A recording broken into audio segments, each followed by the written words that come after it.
দয়া করে যখন তোমরা পড়াশোনা শুরু করবা, মোবাইলটারে একটু হাতের থেকে বহু দূরে রাখবা।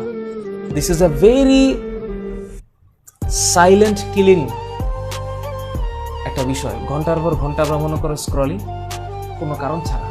মনকে বুঝাইতে পারে না, মন বোঝে যে এটা একটা টাইম ওয়েস্ট হচ্ছে, কিন্তু আটকে আছি আমরা। এটা থেকে তোমাদেরকে একটু মুক্ত হতে হবে। তোমাদের তো অবশ্যই লাগবে। আমার ব্যক্তিগত জীবনে আমি যদি বলি, আমার অনেকগুলো কাজ থাকে, অনেক। সেই কাজের মধ্যে আমি যখন ডুবে থাকি, মোবাইলটাতে ধরার অনেক ক্ষেত্রে সময় হয় না। কিন্তু তোমরা যারা ক্লাস 9-এর বা 10-এর, তোমাদের তো সংসারের ভার এখনো মাথায় পড়ে নাই।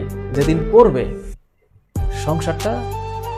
সংসার বলতে ইকোনমিক সলভেন্সি আনার জন্য যে কাজ তোমার বাবা মা করতেছে বা তোমার লিগ্যাল গার্ডিয়ান করতেছে, সেই দায়িত্বটা যখন তোমার উপরে পড়বে, তখন দেখবে যে পৃথিবীর সবকিছু একটু অন্যরকম লাগবে।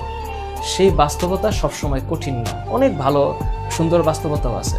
এই কারণে ওই বাস্তবতায় যেতে গেলে এখনকার সময়টাতে নিজেকে একটু সেভ করতে হবে।